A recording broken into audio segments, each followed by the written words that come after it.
Bago ko po simulan ang ating kwento ngayong araw, gusto ko lamang po sanang humingi ng maliit na pabor. Kung pwede lang po sana na pakisubscribe po ng aking munting channel. Dahil para po sa akin ay napakalaking bagay ng pag-subscribe po ninyo. At sinisigurado ko po na babalik sa inyo ang napakalaking blessings. Kaya hindi ko na po ito patatagalin at umpisa na po natin ang ating kwento. Maingay ang paligid. Masangsang ang amoy sa bawat sulok na mapuntahan. Yan ang amoy ng kumpanyang pinagtatrabahuhan ni Teng. Isang supervisor sa kumpanya na pagawaan ng mga tray. Halos araw-araw pumapasok siya upang may maipangtustos sa pag-aaral ng kanyang 3 anak na nag-aaral sa kolehiyo. Kung minsan nga, ay hindi na siya nagre-rest day para lamang malaki ang kanyang sahudin sa loob ng isang kinsenas. Isang araw ay nalapitan siya ng kanyang manager dahil may sasabihin daw ito na napaka-importanteng bagay. At wala kahit ni isa ang dapat na makaalam nito. Teng, ang mga bagay na sasabihin ko sa iyo ay hindi dapat malaman ng kahit sino. Maaasahan ba kita na maililihim ang bagay na ito? Huwag kang mag-alala, pareho tayo makikinabang dito, sabi ng manager. Opo naman sir, maasahan niyo po ako na ililihim ang mga dapat ilihim. Ano po ba yung plano nating gagawin sir? Tanong niya. Ganto kasi Teng, alam kong kailangan mo din ng pera at college ng mga anak mo. Siyempre pati ako ay kailangan ko din ng pera. Dahil hindi na kaya ng sweldo kong panggastos at pagpapaaral ng anak ko sa kolehiyo. Kaya naisip ko na maglabas tayo ng mga pinagtabasan ng tray para ibenta natin sa labas.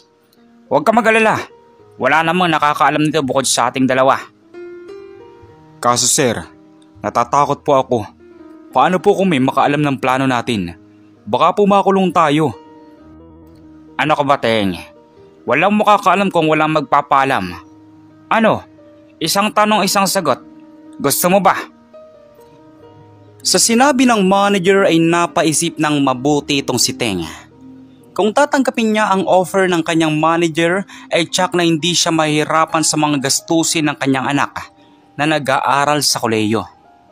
Subalit sa kabilang banda naman ay natatakot siya sa kung anong maaaring mangyari sa kanya pag sila'y nahuli ng mas nakakataas sa kanila.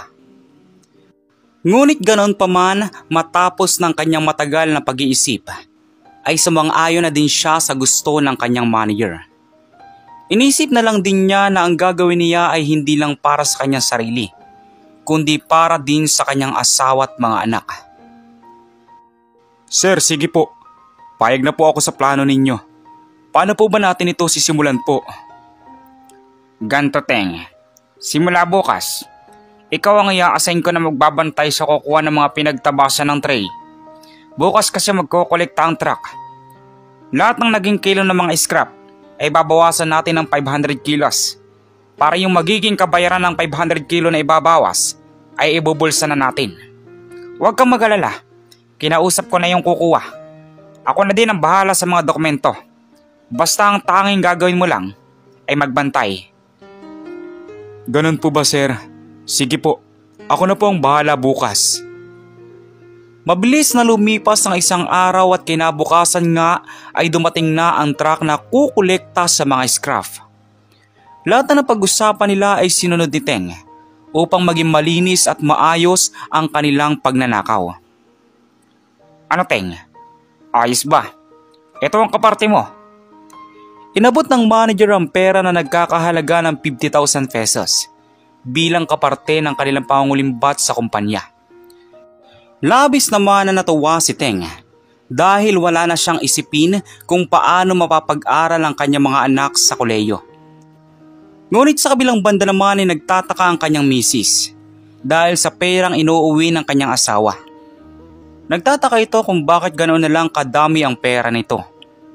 Subalit ang palagi na lamang nakatuwiran ni Teng ay galing iyon sa kanyang ibang sideline. Kaya naman ay hindi na lang nagtanong ang kanyang misis at pinaniwalaan na lamang niya ang sinasabi ng kanyang mister. Samantala sa halos kada linggo ng pangongolekta ng mga scrap sa kumpanya, ay linggo-linggo din ang perang nadating sa kanilang dalawa. Dumating pa nga sa punto na hindi lamang 50,000 ang naiibulsa nila at umabot pa ito ng halos 200,000 piso. Wala na konting konsensya na naisip si Teng dahil ang iniisip niya ay mag-iipon siya ng napakadaming pera. Subalit sa likod ng kasiyahan nilang dalawa ay kalungkutan naman ang nadarama ng presidente ng kumpanya dahil sa pagkalugi at paghina ng kita sa mga scrap. Kaya naman isang araw ay nagpatawag ito ng meeting upang pag-usapan ang pagkalugi ng kumpanya. Everyone, kailangan nating magbawas ng empleyado sa production. Masyado nang nalulugi ang kumpanya, sabi ng presidente. Agad namang nagbulungan ng mga office staff sa kanilang narinig. Iba't iba ang kanilang naiisip. May haka-haka na baka kaya nalulugi ang kumpanya ay dahil may nagnanakaw dito. Samantalang si Teng naman at ang kanyang manager na si Ronel ay nagkakatinginan lamang. Dahil alam nila sa kanilang sarili na isa sila sa dahilan kung bakit nalulugi ang kumpanya.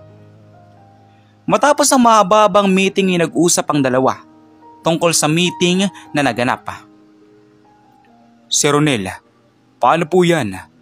Mukhang nakakahalata na po ang boss natin. Ano pong gagawin natin? Sabi ni Teng. Huwag kang mag-alala, Teng. Di tayo sasabit dito. Basta huwag ka lang magpapahalata, sabi pa nito. Samantala, hindi nila namalaya na naririnig pala ng HR manager ang pag-uusap nilang dalawa. Na-curious ito sa kanyang narinig. Kaya gumawa siya ng paraan upang malaman ang tungkol sa pinag-uusapan ng dalawa.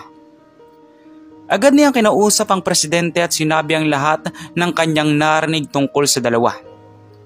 Agad naman gumawa ng paraan ang presidente upang malaman ang pinaplano ni Teng at kung ano ang pinaplano ng mga ito. Agad niyang tinawagan ang kanyang nag-iisang apo at pinapapasok sa kumpanyang pinagtatrabaho niya upang maging espiya at mag-imbestiga. Hello, apo. Kamusta ka na? Maaari ba akong humingi sa'yo ng isang maliit na pabor? Tanong niya. Hello po, Lolo. Kamusta po kayo?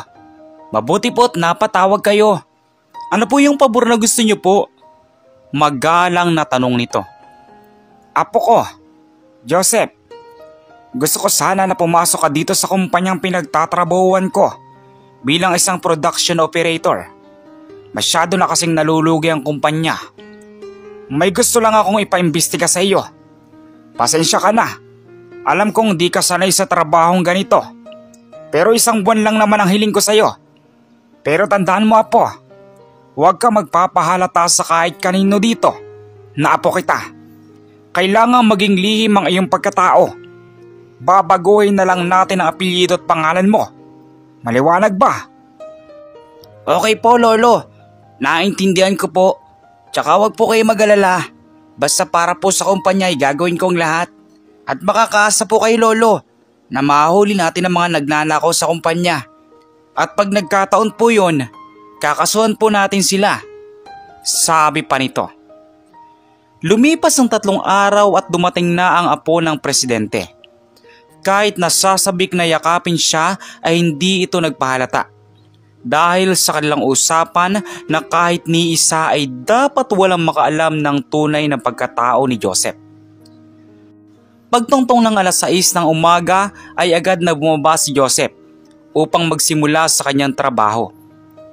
Sa unang sabak niya sa trabaho ay labis kagad siyang pinahirapan ng kanyang supervisor dahil sa hindi malamang dahilan. Pansin niya na masyadong mayabang ang bisor pero hindi na lamang niya ito pinansin at pinagsawalang bahala na lamang.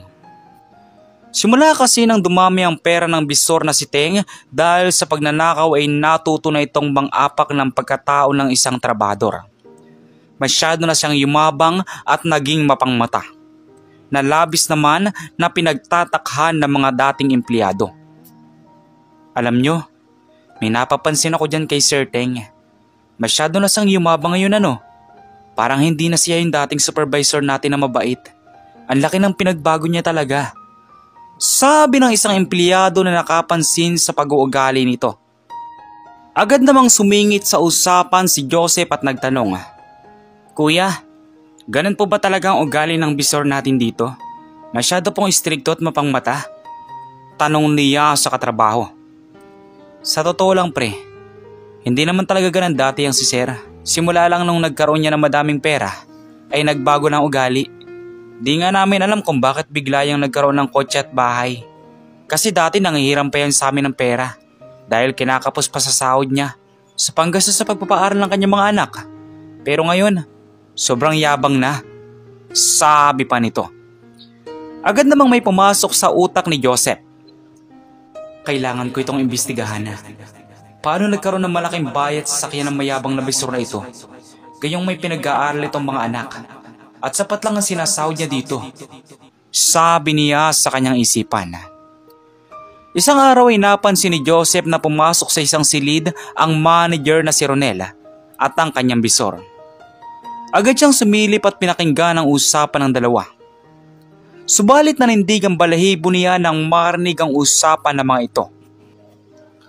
"Boss, masyado pong malaki ang kalahating milyon na kaparte ko sa napagbenta ng scrap. Di po kaya mahalata tayo lalo nito?" Sabi ni Teng. "Huwag kang mag-alala. Ako ang bahala. Walang makakaalam ng kalokohang ginagawa natin. Basta maging maingat ka lang at huwag ipagsasabi kahit kanino. Maliwanag ba?" Sabi pa ng manager. Ngunit ang hindi nila alam ay tahimik na kinukuhanan ng video ni Joseph ang usapan nilang dalawa. At nang ma-record ng binata ang lahat ay agad nitong itinago ang kanyang cellphone sa ilalim ng paleta upang balikan niya ito maya-maya. Ngunit nang papaalis na siya ay aksidente niyang nasagi ang maliit na bakal na nakasandal. Gumawa ito ng ingay na naging sanhi ng pagkagulat ng dalawa. Agad namang nagtatakbo si Joseph upang hindi siya makita. Ngunit nagulat na lamang siya nang bigla siyang hablutin sa damit ng mga ito. "Anong ginagawa mo dun sa silid na pinagbabawal punta ng mga empleyado? Sagot!" Galit na tanong ni Teng. Sir, pasensya na po. Hindi ko po alam na bawal po pala dun. Kumuha lamang po ako ng tubig. Pasensya na po talaga." Nanginginig na paliwanag ni Joseph. Ngunit isang malakas na suntok sa sikmura ang natamo niya sa manager. "Umamin ka! Ano ang ginagawa mo dun? Ano ang mga narinig mo? Sagot!" Galit na tanong nito. Agad namang nakita ng mga katrabaho niya ang ginagawang pananakit ng dalawa sa kawawang si Joseph. Kaya agad nilang tinawag ang HR manager upang mapigilan ang pananakit ng mga ito. Dali-dali namang bumaba ang HR manager kasama ang presidente ng kumpanya upang mapigilan ang nangyayaring pananakit. Pagdating nila ay nakita nila na kapit-kapit ng manager sa damit ang kawawang si Joseph para muling saktan. Akma sanang sisikmuraan ng dalawa ang kawawang binata nang biglang may marinig silang umaalingaw-ngaw na isang sigaw. "Huwag niyong saktan ng apo ko! Mga hayop kayo!" Galit na sigaw ng presidente. Napatigil ang dalawa sa pananakit dahil sa kanilang narinig nang tawagin nitong apo ang batang si Joseph. Apo? Apo niyo po ang batang ito?" Nanginginig na sabi ng manager. "Oo, apo ko ang sinasaktan ninyo. Bakit niyo siya sinasaktan? Anong kasalanan niya?" Nanginginig sa galit na sabi ng presidente. Agad namang tumakbo ang batang si Joseph papunta sa kanyang lolo. Kahit na iniinda nito ang sakit na dinanas niya sa pambubugbog ng dalawa. Lolo, sila po ang mga salot sa kumpanyang ito. Pinagnanakawan po nila ang kumpanya." Nauutal na sabi ni Joseph. Agad namang tumanggi ang dalawa sa sinasabing pangbibintang ng batang si Joseph. Nagulat na lamang sila nang bigla itang tumakbo patungo sa tabi ng room at may kinuwang cellphone sa ilalim ng paleta. Pinakita ni Joseph ang video ng pag-uusap ng dalawa at laking gulat ng presidente nang marinig ang usapan ng mga ito. Kitang-kita sa video ang pag-aabutan ng pera at pag-uusap ng dalawa tungkol sa pagnanakaw. Dahil sa ebidensya ay agad na tumawag ng pulis ang presidente. At ilang minuto lamang ang lumipas ay agad na dumating ang mga pulis. Wala nang nagawa ang dalawa kung hindi sumuko na lamang dahil sa kanilang nagawang kasalanan. At hindi na din sila nakapagsalita at nakapagdahilan pa dahil sa ebidensyang nakalap sa kanila. Samantala nakulong ang dalawa dahil sa kasalanan nilang ginawa at binawi ang lahat ng ari-arian na napundar nila. Dahil sa nangyari ay iniwan sila ng kanilang mga pamilya dahil sa kahihiyang ginawa nila. Labis-labis naman ang pagsisisi ng mga ito dahil nasilo sila sa pera na naging sanhi ng pagkakakulong nila. Tinanggap na lamang nila ang kaparusahan na ibinigay sa kanila upang pagsisiya ng mga maling desisyon na ginawa nila sa kanilang buhay. Samantala sa kabilang banda naman ay labis na nagulat ang lahat ng mga empleyado dahil ang katrabaho pala nila na minamaliit ng kanilang dating bisor ay apo pala ng presidente ng kumpanya. Naging maayos na ang pamamalakad ng kumpanya at nagbalik ang sigla nito. Lahat ng mga empleyado na tinanggal noon ay muling pinabalik at ginawang mga regular na. Labis-labis ang pasalamat ng presidente sa kanyang apo dahil nahuli nito ang salot at magnanakaw sa kumpanya bago pa mahuli at patuloy na bumagsak ang kumpanya. Kayo, ano pong masasabi nyo sa maigsing kwento natin ngayon at kung anong mga aral po ang mga natutunan ninyo? Maaari nyo po bang i-comment dun sa baba dun sa comment section para muli ko pong mabasa? So once again, inuulit ko pong muli. Ako po si Tamoxki TV. Kita-kita po tayong muli sa mga susunod pa nating maraming mga video. Thank you and God bless you all. Peace out.